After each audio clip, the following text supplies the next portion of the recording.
तो स्वागत है बच्चों का फिर से हमारे यूट्यूब चैनल पर। और आप देख रहे हैं आर के वर्ल्ड एजुकेशन, जिस पर हर प्रकार की जानकारी आपको प्राप्त होती है। जैसा कि आप जानते हैं कि प्री बोर्ड परीक्षा चल रही हैं और 20 तारीख से स्टार्ट हो रही हैं। तो आज मैं आपके लिए सामाजिक विज्ञान कक्षा 10 का सामाजिक विज्ञान पूरा ओरिजिनल क्वेश्चन पेपर लेके आ गया हूँ। साथ में मैं क्वेश्चन के साथ में आंसर भी बताऊँगा आपको, ठीक है। चलिए देख लेते हैं बिना किसी देरी के। बात आप पहले से जानते हैं कि आपको 3 घंटे मिलेंगे और जो पूर्णांक रहेगा वो 80 का रहेगा। अगर पूरा देखते हैं, वीडियो के अंत तक बने रहते हैं तो 80 में से आपको मिल जाएगा, क्योंकि ये ओरिजिनल पेपर है। चलिए पहले क्वेश्चन की ओर चलते हैं। पहले क्वेश्चन का निम्नलिखित में से ज्वारीय ऊर्जा किस प्रकार का संसाधन नहीं है। तो ऑप्शनल आपके पास ये रखें, सारे के सारे ऑप्शन के नीचे आंसर भी दिया है। मानवकृत है, आपका खा आंसर सही हो जाएगा। नीचे की जस्ट नीचे ही आंसर उसके दे दिए हैं, तो आपको दिक्कत नहीं आएगी। आगे पंजाब में भूमि निम्नीकरण का मुख्य कारण क्या है, क्या अधिक सिंचाई है। चलिए आगे बढ़ते हैं, आपको दिक्कत नहीं आएगी। और आपकी वीडियो पसंद आ रहा हो तो प्लीज़ सबसे पहले लाइक करो, और अभी तक आप चैनल पर नए हैं तो प्लीज़ चैनल को सब्सक्राइब ज़रूर कर दें, ये रिक्वेस्ट है। और बेल आइकन भी प्रेस कर दें। चलिए आगे बढ़ते हैं। राष्ट्रवाद के चित्रों के माध्यम से दर्शाने वाले फ्रांसीसी कलाकार फ्रेडरिक सरियू थे, ठीक है। इसका आंसर नहीं इसमें दिया, लेकिन फ्रेडरिक सरियू थे। आगे बढ़ लेते हैं कि स्वतंत्रता आंदोलन के दौरान वीर सेनानी भगत सिंह ने कौन सा प्रसिद्ध नारा दिया था। तो इनकलाब जिंदाबाद इसका नारा दिया था। इसका आंसर ये सही हो जाएगा। चलिए आगे देख लेते हैं कि इनमें से लोकमत मार्ग में बाधा क्या है। तो इसमें से क्या है, जातिवाद बाधा है, ठीक है, लोकमत मार्ग में। आगे बढ़ लेते हैं कि घरेलू बाजार में बहुराष्ट्रीय कंपनियों का प्रवेश किसके लिए हानिकारक साबित हो सकता है, ठीक है। तो इसका आंसर क्या आ जाएगा, घरेलू उत्पादकों पर, ठीक है। सभी घरेलू उत्पादकों पे हो सकता है। रिक्त स्थान की बात करें, 7 नंबर में आएगा आपका ये, इसमें 7 नंबर है, उसमें 6 नंबर के थे। 7 6 13 आपके कंप्लीट होते हैं। ये भी पूरे आंसर दे दूंगा मैं। भारत में सघन वन क्षेत्र कितना 24.56% है, 5-6% है, ओके। आगे जिला मार्ग की सड़कों का निर्माण रख रखाव किसके द्वारा किया जाता है, लोक निर्माण विभाग के द्वारा किया जाता है। आगे बढ़ लेते हैं। पूर्व स्वतंत्रता प्रस्ताव में पारित हुआ कब हुआ, 15 अगस्त 1947 को। इसलिए हम 15 अगस्त 1947 को हमारी स्वतंत्रता दिवस मनाते हैं। आगे कि छपाई के लिए कंपोज करने वाला क्या कहलाता है, कंपोजिटर स्टिक, ओके। आगे और देख लेते हैं कि भारत की वर्तमान पंचायती राज व्यवस्था संवैधानिक संशोधन पर आधारित है। 73वें संविधान संशोधन पे क्या पंचायती राज्य है, ठीक है। चलिए आगे देख ले। 2021 की जनगणना अनुसार महिला साक्षरता दर प्रतिशत कितनी थी, 64.6% थी। और IAI माफ़ी चाहूँगा, हाँ ISI ये क्या हॉलमार्क होता है, ये शुद्धता का हॉलमार्क होता है, ठीक है। ये शुद्धता का हॉलमार्क होता है। चलिए निम्न जोड़ी की देख लेते हैं। क्वेश्चन है निम्नलिखित की सही जोड़ी को क्लियर करते हैं। इसमें 6 नंबर हो जाएंगे आपके। पहले में 6 मिल गए, 7 आगे मिल गए और 6 से मिल जाएंगे, ठीक है। चलिए आंसर देख लेते हैं। ये क्वेश्चन दिए हुए सारे के सारे मैं आपको बता देता हूँ। पहला, दूसरा, तीसरा, चौथा, 5वां, 6वां, सीधा मैं आपको आंसर क्यों लेके चलता हूँ, ठीक है, या फिर मैं आपको ऐसे ही बता देता हूँ। चलिए देखिए, पहले का क्या हो जाएगा, पहले का हो जाएगा ये चुन्नटों के कपड़े, ओके, फुलर। दूसरे का क्या हो जाएगा, तो दूसरे का आपका हो जाएगा, दूसरे का हो जाएगा आपका ये, पहले का ये हो गया, दूसरे का हो जाएगा ये, ठीक है। तीसरा क्या है, सिंगली समुदाय, ये आपका श्रीलंका, तो तीसरा आपका ये हो जाएगा चुप, ठीक है। चौथे की बात कर लेते हैं। फेडेकोर संगठन, ये फेडेकोर संगठन क्या है, ऊन छांटने वाला है। चौथा आपका ये हो जाएगा, ठीक है। 5वां आपका क्या हो जाएगा, अलोकतांत्रिक देश कौन है, चीन, 5वां ये हो जाएगा। और आगे बढ़ते हैं। सूती वस्त्र उद्योग कहाँ पाया जाता है, अहमदाबाद में। आप इसका स्क्रीनशॉट ले लें। चलिए आगे बढ़ते हैं हम। अब आते हैं क्वेश्चन निम्नलिखित में एक शब्द में उत्तर देना आपको। तो मरुस्थलीय मृदा का रंग कैसा होता है, तो इसका दूसरा रंग भूरी ईंट लाल जैसा, ठीक है। चलिए आगे देख लेते हैं कि सिंहों का प्राकृतिक आवास स्थल कहाँ है, गिर नेशनल पार्क, गिर नेशनल पार्क जो कहाँ स्थित है, गुजरात में, ठीक, गुजरात में स्थित है। चलिए आगे बढ़ लेते हैं। आगे क्या है कि क्या बोलते हैं, जाल वेराइन क्या है, ये एक जर्मन शुल्क संघ था, ठीक। आगे कॉर्न लॉ क्या है, कॉर्न लॉ किसे कहते हैं, ये आपका लिखा हुआ है, इस पर आप ऐसा कीजिए, स्क्रीनशॉट ले लीजिए इसका और रट लीजिए, ठीक। चलिए आगे बढ़ते हैं। आगे यूरोपीय संघ का मुख्यालय कहाँ स्थित है, तो ब्रुसेल्स में स्थित है। आगे शपथ पत्र क्वेश्चन देख लेते हैं। अगला क्वेश्चन का शपथ पत्र क्या है। शपथ पत्र जो होता है, शपथ पत्र एक हलफनामा एफिडेविट होता है, किसी व्यक्ति द्वारा लिखित रूप से स्वेच्छा से ली गई है तथ्यात्मक घोषणा किसी ऐसे व्यक्ति से समक्ष ली जाती है जो विधि द्वारा उसके लिए अधिकृत हो, जैसे नोटरी, पब्लिक ऑथ या कमिश्नरी। शपथ पत्र के शपथकर्ताग्र शपथ लेकर बयान लेता है कि वह जो कुछ भी जानकारी दे रहा है वो सच है, ठीक है। ये शपथ पत्र होता है। और चलिए आगे बढ़ लेते हैं, आगे देख लेते हैं। नेक्स्ट क्वेश्चन है कि भारत में सर्वाधिक साक्षर राज्य कौन सा है, तो ऑब्वियसली केरल है। बहुत पहले से आ रहा है, केरल ही है, लगभग 97 पॉइंट कुछ % 8% है, कुछ ऐसा है साक्षरता सबसे ज़्यादा। चलिए आगे बढ़ लेते हैं। अब क्वेश्चन देख लेते हैं, सत्य की बात कर लेते हैं, इसमें से क्या सही है क्या गलत है।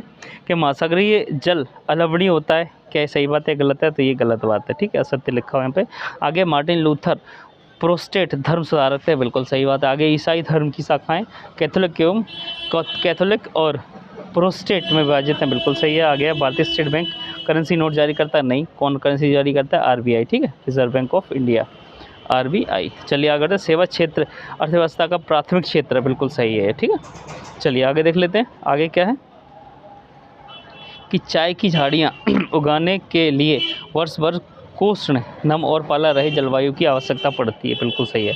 अब हम बात कर लेते हैं आगे, सीधा देख लेते हैं प्रश्न। छठवें का जो है था ना, छठवें का उसका सीधा अथवा ले लिया हमने। छठवें का जो क्वेश्चन था ना, उसको छोड़ के सीधा अथवा ले लिया, ठीक है। तो एजेंडा 21 क्या है? एजेंडा 21 इसका क्वेश्चन ये रहा, आप इसका स्क्रीनशॉट ले लें यहाँ से लेके यहाँ तक, ठीक है। आगे बढ़ लेते हैं। आगे जैव विविधता किसे कहते हैं?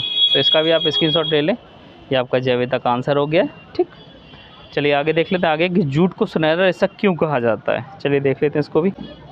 इसका आंसर यह है कि उसके चमकीले सुनहरे रंग के कारण उसे सुनहरा रेशा कहा जाता है। जूट का उपयोग जूट की रस्सी और थैले बनाने में किया जाता है। इसका आंसर देख लीजिए आप पूरा, ठीक है, इसका स्क्रीनशॉट ले लीजिए। चलिए आगे बढ़ते हैं। अगर आपकी वीडियो ज़रा सा ही पसंद आ रहा है तो प्लीज़ सबसे पहले लाइक करें, साथ में चैनल को सब्सक्राइब नहीं किया है तो प्लीज़ चैनल को सब्सक्राइब कर लें। चलिए नवा देख लेते हैं, औद्योगिक क्रांति से क्या आशा है। तो औद्योगिक क्रांति का अर्थ क्या होता है, ये इसका आंसर पूरा दिया हुआ है, आप इसका स्क्रीनशॉट लेके आगे बढ़ सकते हैं। स्क्रीनशॉट ले लें सारे के सारे क्वेश्चनों का और आंसरों का। 10वें का देख लेते हैं। 10वां क्या था? पंचांग किसे कहते हैं? इसका भी स्क्रीनशॉट ले लें आप, ठीक है। इससे ईजी ये रहेगा, आपको स्क्रीनशॉट लेने से क्या आपको टाइम बच जाएगा। इसका टाइम बचेगा तो आप अच्छे से और थोड़ा ज़्यादा टाइम लेकर अच्छे से इसको याद कर सकते हैं, ठीक है। चलिए अब देख लें 11वें का सीधा अथवा है कि अश्वेत शक्ति आंदोलन क्या है, इसका स्क्रीनशॉट ले लें आप। 12वें का भी अथवा है कि लोकतंत्र की 2 विशेषताएं लिखिए, इसका आंसर बता देता हूँ आपको। और चलिए देख लेता हूँ। पहले क्या है? सरकारी की नीतियाँ बनाते हैं। दूसरा, पहला क्या, लोकतंत्र में जनता द्वारा चुने गए प्रतिनिधि कानून बनते हैं और सरकार की नीतियाँ बनाते हैं। दूसरा, प्रतिनिधियों को चुनाव करने के लिए चुनाव होते हैं, ठीक है, प्रतिनिधियों को चुनाव करने के लिए चुनाव होते हैं। चलिए आगे देख लेते हैं। 13वां क्वेश्चन, 14वां क्वेश्चन भी बहुत ईजी है। वस्तु विनिमय प्रणाली क्या है? पहले ही बता चुका हूँ मैं ये चीज़ें, इसका स्क्रीनशॉट ले लें आप, ठीक है। क्या है? जब किसी एक वस्तु या सेवा के बदले दूसरी वस्तु या सेवा का लेन देन होता है तो इसे वस्तु विनिमय प्रणाली कहते हैं। जैसे एक गाय लेकर 10 बकरियाँ देना, ये वस्तु विनिमय प्रणाली है, मतलब एक वस्तु देकर दूसरी वस्तु खरीदना। आगे बढ़ लेते हैं। विदेशी व्यापार को परिभाषित कीजिए, ठीक है। इसका भी मैं क्वेश्चन बता चुका हूँ बहुत पहले, इसका स्क्रीनशॉट ले लें आप, यहाँ से यहाँ तक आप बिल्कुल आराम से कर सकते हैं। और मैं आपको बता दूं कि मैंने प्रश्न बैंक जो आई थी ना, प्रश्न बैंक क्वेश्चन बैंक आई थी ना, मैंने उसको कंप्लीट करा दिया। एसएसटी की भी करा दिया है, साइंस की भी करा दिया है, इंग्लिश का भी। और इंग्लिश की बात करते हैं, इंग्लिश का भी मैंने पार्ट 11 करा दिए हैं, ठीक है। और संस्कृत का भी मैंने इकाई जो है ना वो आपको 16-17 तक करा दी है इकाई, ठीक। तो आप उसकी टेंशन न लें, उसका भी कंप्लीट कर दूँगा क्योंकि प्री बोर्ड आ गया था। तो आपको प्री बोर्ड के क्वेश्चन, ओरिजिनल जो क्वेश्चन पेपर हैं वो आपको दे रहा हूँ, साथ में आपको आंसर्स भी दे रहा हूँ ताकि आपके अच्छे नंबर आ सकें। और आपको ये पता है कि प्री बोर्ड बहुत महत्वपूर्ण है इसीलिए। चलिए देख लेते हैं आगे। 15 की बात कर लेते हैं। उपभोक्ता जागरूकता से आप क्या अभिप्राय है, जिसका आंसर है, आप इसका स्क्रीनशॉट ले सकते हैं। आगे खनिजों से संरक्षण की आवश्यकता क्यों होती है, इसका अथवा का देख लेते हैं। ये अथवा है इसका, ठीक है। तो इसका आंसर ये हो गया, ठीक है। धात्विक और अधात्विक खनिजों में अंतर लिखना है आपको, तो धात्विक अधात्विक खनिजों में अंतर ये हो गया। चलिए आगे बढ़ते हैं हम। 17वां देख लेते हैं और इसका अथवा है कि औद्योगिक अवस्थिति मतलब स्थिति को प्रभावित करने वाले कोई 3 मानवीय कारण लिखना है आपको, ठीक है। मानवीय कारण लिखना है आपको कि मानव ने ये स्थिति में क्या योगदान दिया या फिर क्या कमी या फिर अच्छाई की है, ठीक है। इसका है अथवा का राष्ट्रीय अर्थव्यवस्था उद्योगों का योगदान लिखिए, राष्ट्रीय अर्थव्यवस्था के विनिर्माण का उद्योग का, ठीक है। मतलब ये चीज़ है राष्ट्रीय अर्थव्यवस्था के विनिर्माण उद्योग का, और ये इसका आंसर हो गया। ये सब क्वेश्चन ही क्वेश्चन है, ठीक है। इसका आंसर, इसका स्क्रीनशॉट ले लीजिए। चलिए आगे बढ़ते हैं। 18वें का east India company. East India company ने भारत में बुनकरों पर निगरानी रखने के लिए गुमास्तों को क्यों नियुक्त किया, और इसका अथवा कि सूरत बंदरगाह 8वीं सदी में के अंत तक हाशिए पर पहुंच गया था, स्पष्ट कीजिए। आपको इसका आंसर ये दे दिया, ठीक है। चलिए आगे बढ़ते हैं। 19 की हम बात कर लेते हैं। 19 का आपका क्वेश्चन ये है, लोकतंत्र में विपक्ष की भूमिका पर प्रकाश डालिए, और इसका अथवा का ये है। तो आपके विपक्ष की महत्वपूर्ण भूमिका, इसका ये आंसर हो गया ये, ठीक है। पहला ये है, दूसरा ये है, इसका दूसरा 2 पॉइंट आ गए इसके। ये 2 पॉइंट आ चुके हैं। चलिए आगे बढ़ लेते हैं हम। तीसरा ये देख लें, तीसरा पॉइंट है, चौथा पॉइंट है। तीसरा और चौथा पॉइंट है, क्योंकि ये 3 नंबर या 4 नंबर में पूछाएगा, इसलिए थोड़ा बड़ा है। चलिए आगे बढ़ते हैं हम। अब आ जाते हैं क्या है, भारत के समीकरण में मानचित्र में निम्नलिखित को दर्शाइए। किस किस को दर्शाना आपको? सिंगरौली, कलपक्कम, तारापुर, बेलाडीला। अथवा की बात कर लेते हैं कि भारत के सीमाकार मानचित्र में निम्नलिखित को समझाइए। क्या? छोटा नागपुर, पठार, अंकलेश्वर, रानीगंज या विजयपुर। ठीक है।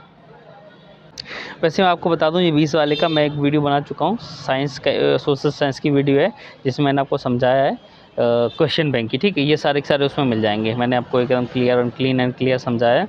अब चलिए 21 की बात कर लेते हैं। और अगर आप वहाँ नहीं जा पा रहे हैं तो मैं ऐसा करता हूँ, आपको लिंक दे दूँगा, लिंक में जाके आप चेकआउट कर सकते हैं सारी वीडियोज़ वहाँ पर। या फिर ऐसा करिए, चैनल पर जाके, चैनल पर जाएंगे ना, आर के वर्ल्ड एजुकेशन पर, वहाँ पर प्लेलिस्ट बनी है सामाजिक विज्ञान की। प्लेलिस्ट के सारे आप देख सकते हैं, उसमें आपको मिल जाएगा, सब कुछ मिल जाएगा उसमें, आंसर्स की दिक्कत भी नहीं आएगी, सब कुछ सही मिल जाएगा। ओके, चलिए आगे बढ़ते हैं। जलियांवाला बाग हत्याकांड की घटना का सविस्तार वर्णन कीजिए। विस्तार वर्णन करना आगे कि गांधी जी के अनुसार सत्याग्रह के विचार की व्याख्या कीजिए। तो जलियांवाला बाग हत्याकांड की ये है सविस्तार। ठीक है, और आप, ये तो छोटा है, 4 नंबर का होगा, तो आपको क्या करना पड़ेगा, आपको थोड़ा और बड़ा लिखना पड़ेगा, लाइक 50 से 70 वर्ड में आप लिख देना। ये हालांकि ज़्यादा से ज़्यादा 30-40 वर्ड का होगा। आपको एक और ऐसे, जैसे ये दिया हुआ है, ये पूरा दिया हुआ, इतना ही आपको और लिखना है, और एक और लिखना है आपको। पैराग्राफ जैसे लिखना है, 3 पैराग्राफ लिख देंगे, आपको एकदम नंबर मिल जाएंगे अच्छे। देखिए आगे देख लेते हैं, लोकतंत्र के समक्ष प्रमुख चुनौतियाँ कौन कौन सी हैं। और 22 का है, और 23 का भी आप देख लेना, क्योंकि मैं आपको सिर्फ क्वेश्चन पे ये वाले क्वेश्चन दे रहा हूँ। जितना मैंने बताया, अगर उतना कर लिया आपने, तो 80 में से आपके 70 तो कंफर्म हो जाएंगे। ये कंफर्म है, पक्के हैं सब। 65 और 70 के बीच में इसमें से आपको मिल जाएगा कि जो कोई क्वेश्चन मैंने दिए नहीं ना, उसमें से अब एक दो क्वेश्चन भी नहीं आते हैं ना, तो भी आपके 65-70 के बीच में आपको कंफर्म हो जाएगा। आप टेंशन लेने की जरूरत नहीं है, बहुत अच्छे नंबर लाएंगे। और वहाँ पे आपको 20 में से 20-15 भी मिलते हैं, तो आपको अगर 65 यहाँ से मिल गए, 15 वहाँ से मिल गए, तो कितना हो जाएगा? 80 नंबर हो जाएंगे। 100 में से 80 नंबर काफ़ी होते हैं। ठीक है। चलिए, आपको वीडियो पर थोड़ा सा ही पसंद आया, थोड़ा सा भी लाभप्रद लगा है, तो लाइक करें, साथ में चैनल को सब्सक्राइब जरूर कर दें। मिलता हूँ अगली वीडियो में क्वेश्चन आंसर के साथ। धन्यवाद।